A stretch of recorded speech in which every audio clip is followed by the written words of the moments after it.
I'll give you a full list of the colours before we go much further. There's white, burnt umber, Prussian blue, cobalt blue, phthalo blue, ultramarine blue, violet, indigo, warm red, cool red, burnt sienna, raw sienna, viridian, phthalo green, warm yellow and Indian yellow. The colours are the same for oils or acrylic. In most of the lessons I'll be using acrylic paints. I find it cheaper and much easier to clean up. The acrylic paint these days is very good quality. Now, seeing you're learning to paint and you're learning to teach others to paint, it's not necessary to buy expensive paints. You should learn to use the student quality acrylics or oils. There's two colours you might need to buy in the artist quality, and that would be the phthalo blue and Indian yellow.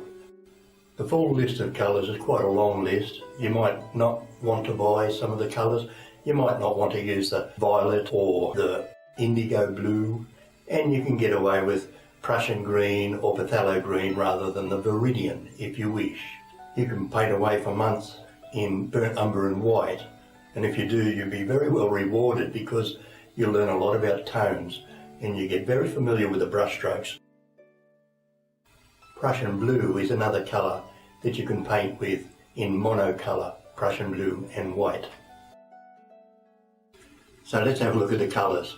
White, titanium white for oils. In acrylics, white is often labelled blank or just white or titanium white. Burnt umber. This is a strong dark brown. It always seems to be just right consistency when it comes out of the tube. Prussian blue. Prussian blue is a colour of the night sky. It's very handy for painting moonlight scenes. It's great to paint monocolours in. You do not have to have Prussian blue, but it's a handy colour. Cobalt blue. We use a lot of cobalt blue. This is for your distant mountains, and we make the greys when we mix it with our crimson and we add a little bit of raw sienna. Cobalt blue is often called cool blue. Phthalo blue is a very strong pigment and ideal for blending with the white for our midday skies. It's too strong to make greys with. If you try to mix it with other colours, it becomes overpowering. So the phthalo blue is for our skies. Ultramarine blue can be used for the colour of a morning sky. Ultramarine blue has a lot of red in it. It's quite a warm blue. Violet. There's quite a few different violets. I think cobalt violet is my favourite.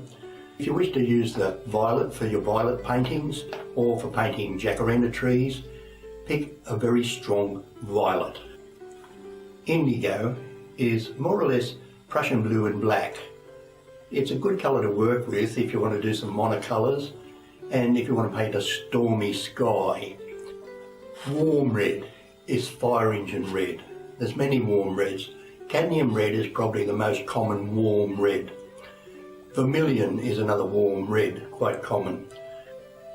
Cool red is simply crimson. Alizarin crimson is very common.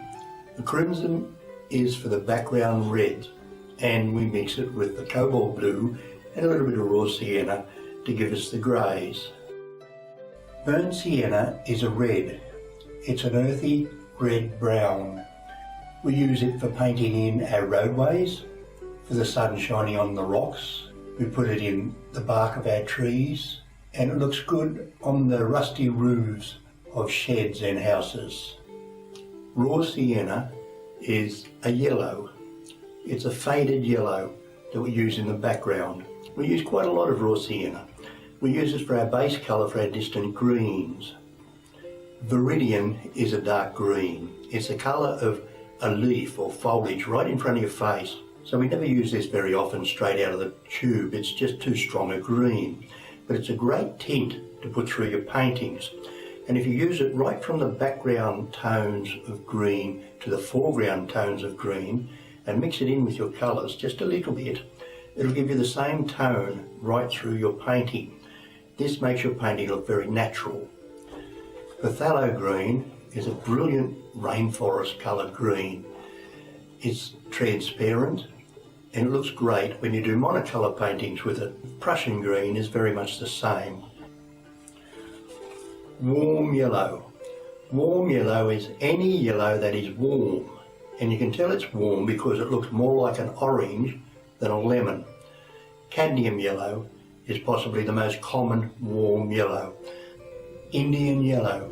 This is the colour of a golden wheat field in the sunlight. Indian yellow is marketed under some other names sometimes. Art Spectrum, the Australian paint manufacturer, have an Indian yellow, but they also have an Australian red gold, which I prefer. Matisse have Australian sienna. So the colours you really need most of are the white, you need plenty of white, cool blue, crimson or cool red, warm yellow and raw sienna. The next on your shopping list should be the phthalo blue and the Indian yellow. So you can kick off with just a few colours, but I think the burnt umber and white is the best to kick off with, and practice away in the monocolour paintings. Medium.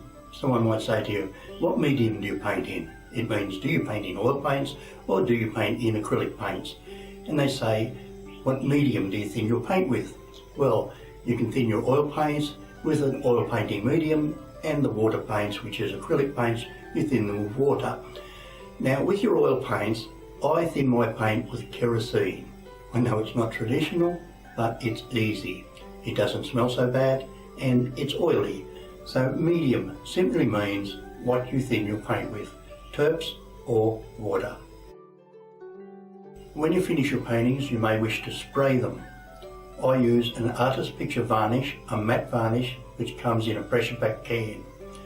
I lay the painting flat on the ground face up and I give it 3 or 4 or 5 coats of varnish by spraying from about 2 foot above it.